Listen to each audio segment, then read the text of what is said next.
50-ден асқанда қалай жас көрінуге болады? Қарапайым 4 ереже. Ол үшін мына 4 ережені мұқият орындаңыз. Тақырып қызық болса, видеоны соңына дейін көріп, каналға тіркеліп, каналды қолдап отырыңыздар. 50 жаста балалар өсіп, қыз ұзатып, келін түсіріп, немере сүйетін шақта да әдемі әже болып жүруге болады. Өмір әлі аяқталған жоқ. Қарттыққа мойымай, әдемілікті сақтау үшін сіз үшін қиын емес. Оған сенімді болыңыз. 50 жастан кейін күрделі операциясыз, қымбат фитнес орталықтарына бармай-ақ, дене сымбатыңыз бен бет әлпетіңіздің көрінісін бірнеше жылға жасартуға болады. Ол үшін мына 4 ережені мұқият орындаңыз. Бірінші ереже ол қозғалыс. Әрине, мұндай жасқа келген әйелдердің қимыл қозғалысы ауырлайтыны белгілі. Оның үстіне күні бойы жұмыста отырып, кешке ештеңеге зауқы болмайтын әйелдер өте көп. Қазіргіде мүмкіндік мол кезде ешкімнің жаяу жүрмейтіні тағы бар. Жеке көлігі болмаса такси шақырып, аз дегенде автобуспен жүреді. Сондықтан неғұрлым жас көрінемін десеңіз, жетер жеріңізге 1-2 аялдама қалғанда түсіп қалыңыз да жаяу жүріңіз. Денеңіз тынығып, өкпеңіз оттегімен қанығады. Бұл денсаулығыңыз үшін маңызды. Сізге алғашқыда қиын көрінер, бірақ уақыт өте келе осы серуендеудің рахатын сезінесіз. Мүмкіндігіңіз болса, жүзу, би, йога сабақтарына жазылсаңыз да керемет. Өйткені сіздің деніңіз сау әрі ширақ болсаңыз, қартайғанда балаларыңыз үшін ауыртпалық түсірмейсіз. Міндетті түрде өзіңіз үшін күтім жасаңыз. Таңертең бетке арналған жаттығуларды күн тәртібіне енгізіңіз.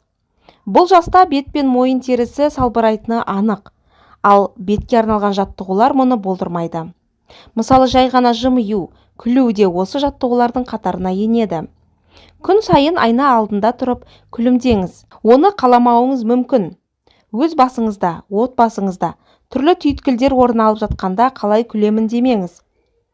Егер өз-өзімнен күле алмаймын десеңіз, мұны күшпен жасаңыз. Кемінде 1 минут осылай жасасаңыз, 1 аптадан соң нәтижесі байқалады. Екінші ереже, өзіңізге қамқор болыңыз. Теріге нәрлендіруші өнімдер қажет. Жеміс, көкөніс, сүт өнімдері мен жарманың көмегі орасан зор.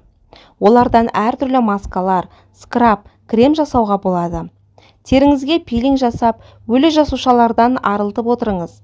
Егер денсаулығыңызда қарсы көрсетілімдер болмаса, аптасына 1 рет моншаға барып, ыстық буға кіріңіз. Бірақ тым беріліп ұзақ отыруға да болмайды. Қатерлі ісік жағдайына жеткізбес үшін өзіңізді қорғаңыз. Ұйқы маңызды. Күндіз ұйқыңыз келсе, 10-15 минут мызғып алуға уақыт табыңыз. Бұл сіздің көңіл күйіңізді қалыпта ұстайды, ал көңіл күй сыртқы бейнеге әсер етеді. Үшінші ереже, дұрыс жасалған макияж. Әйел әрқашанда әрлеумен әдемі көрінеді. Бірақ бояну деген әр жасқа лайықты болса ғана көркіңіз ашыла түспек. Сондықтан макияждың мына түрлерінен бас тартқаныңыз жөн. Ашық немесе ақ түсті көз бояуы. Тональды кремді қалың етіп жағу сіздің жасыңызға жас қосады. Көз қиығын сызуға арналған қара контур, жылтыр әрі жарқын түсті далап және румяна сізді талғамсыз көрсетеді. Тіпті сайқымазаққа айналуыңыз мүмкін. Қасыңызды жіп-жіңішке етіп термеңіз. Жіңішке етіп боямаңыз. Себебі ол табиғи емес. Сондықтан ескіліктің лебі сезіліп тұрады. Шаш үлгісі де маңызды. Бет пен иекке, ерінге жақын етіп қиылған немесе бетті жартылай жауып тұратын шаш үлгісі сәтсіз көрініс. Төртінші ереже, тамақты сұрыптау. Жасқа байланысты шектеулер, диеталар, жалпы тамақтану жүйелері бар. Сондықтан қарттыққа итермелейтін өнімдерден аулақ болғаныңыз жөн. Ақуызы мол тағамдар, ағзаға сіңімді, бұршақ, соя, майсыз ет секілді өнімдерді таңдаңыз. Қартаюға қарсы өнімдер. Біріншісі ол қара өрік. Күніне 3-4 жидек жеуді әдетке айналдырсаңыз, айтарлықтай қартаюдан қорғайды. Екіншісі мейіз. Кем дегенде күніне 2 ас қасық мейіз жеңіз. Үшіншісі қырыққабат. Шикі немесе тұздалған күйі маңызды емес. Қандай да түрін тұтынсаңыз да айтарлықтай жас көрінуіңізге септігін тигізеді. Төртіншісі көк шай. Метаболизмді жақсартады. Бесіншісі қызылша. Қанның құрамын жақсартады. Алтыншысы апельсин. Құрамындағы с дәрумені жастықты сақтаушы. Жетіншісі қара жүзім. Антиоксиданттық қасиетімен танымал. Сегізіншісі тәтті бұрыш. Ас құрамына қосуды әдетке айналдырыңыз. Тоғызыншысы тары. Тарыдан жасалған ботқаны аптасына 3 рет жеп тұрсаңыз, қарттыққа бой бермейсіз. Әжімнің алдын алуға арналған 7 түрлі маска. Жасалу жолы өте оңай. Әжімді жас ұлғайғанда кетіруге жұмыс жасағаннан гөрі түспей тұрып, алдын алғанды кез келген әйел біледі, және мамандар да үнемі айтып жүр. Сондықтан жас ұлғайып, әжім іздері айқын көрінген сәтті күтіп отырмай, қазірден әрекетті бастайық.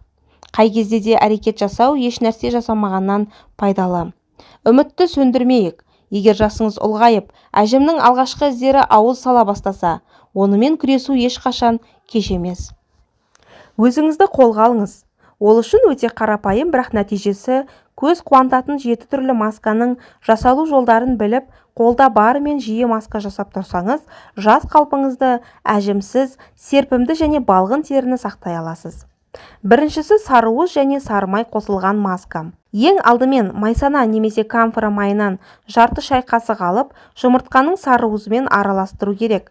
Дайын болған қоспаны бетке жағып, 10-15 минуттан соң жылы сумен жуасыз. Бұл маска енді ғана түсіп келе жатқан әжімдерді кетіруге жақсы көмектеседі. Екіншісі ашытқы, яғни дрожь. Бір ас қасық қаймақ пен 25 грамм ашытқыны араластырып, үстінен қоймалжың күйге енгенше су қосып, бірнеше сағатқа бетін жауып қою қажет. Біраз уақыт өткеннен кейін қаймақ пен ашытқы қосылған масканы бетіңізге жағасыз. 20 минуттан соң жылы сумен жуып тастайсыз. Үшіншісі бал қосылған маска. Жұмыртқаның сарыуызы мен 1 шай қасық бал және 1 шай қасық глицеринді араластырып, маска жасаңыз. Артынан жылы сумен бетті шайып тастайсыз. Шамамен 10-15 минуттай уақыт ұстаңыз. Бұл масканың әжімді кетіруге пайдасы өте мол. Төртіншісі лимон маскасы. 1 дана жұмыртқаның сарыуызын алып, көпіргенше қозғаңыз. Оның үстіне бірнеше тамшы лимон шырынын және 1 шымшым тұз қосыңыз. Барлығын жақсылап араластырып, бірден бетіңізге жаға беруіңізге болады. 15 минуттан соң жылы сумен бетті жуып, нәтижесіне көз жеткізіңіз. Бесіншісі күнжіт майы маскасы. Күнжіт майын бетке жағып, 1 сағаттан кейін қағаз майлықпен бетті сүртіп алу керек. Жуудың да қажеті жоқ. Бұл маска әжімнің алдын алуға жақсы көмек береді. Алтыншысы алоэ. Алоэ жапырағын тазалап жуып, оны үккіштен өткізіңіз. Оның үстіне 1 дана жұмыртқаның сарысы, 3 ас қасық құрғақ сүт, 1 шай қасық балды қосып, қоймалжың масса жасап алыңыз. Тазартылған бет терісіне жағу керек. 20 минуттан соң бөлме температурасындағы немесе құбыр суымен жуып, соңынан бетіңізді мұз кесегімен сүртсеңіз, нәтижесі анағұрлым жылдамырақ әрі күштірек болады. Сонымен қатар бұл масканы бетті нәрлендіруге арналған ең керемет маска деп біліңіз. Жетіншісі сарымай қосылған банан маскасы. Сарымай мен өсімдік майы көз айналасындағы әжіммен күресуде жақсы көмектеседі. Тек жеке қолдансаңыз да болады. Әсерді күшейту үшін оған банан қоссаңыз да болады. 1 ас қасық бананды езіп, сарымаймен қоса араластырыңыз. Көз айналасының терісіне жағып, 20 минуттан соң жылы сумен жуасыз. Бұл масканы ұйқыға жатар алдында жағып, таңертең жуу керек.